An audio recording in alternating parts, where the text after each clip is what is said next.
Buonasera e ben ritrovati con l'informazione flash di New Sicilia e i principali titoli del pomeriggio. La Cassazione ha messo la parola fine al processo sulla presunta trattativa tra Silvio Berlusconi e Cosa Nostra.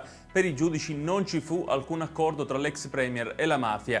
Confermata la sentenza dei giudici del Tribunale di Palermo con cui avevano respinto la richiesta di confisca del patrimonio di Marcello Dell'Utri, della moglie e dei figli.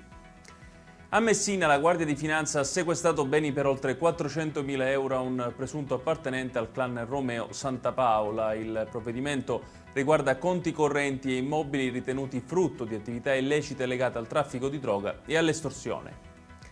A Catania, nel quartiere Librino, nuove inaugurazioni per il museo a cielo aperto Magma. L'iniziativa ideata da Antonio Presti arricchisce il quartiere con opere d'arte pubblica, trasformando la periferia in un simbolo di bellezza e rinascita culturale. A Librino l'arte si fa strumento di inclusione e riscatto, il commento del presidente della regione Renato Schifani. Al Policlinico di Palermo è stato eseguito su una donna il primo prelievo multiorgano a cuore fermo, un intervento di grande complessità clinica, tecnica e organizzativa che ha permesso di donare nuovi organi a più pazienti. È stata l'esperienza più emozionante e consolatoria che mi potesse capitare in un momento di dolore così immenso, le parole della figlia della donatrice.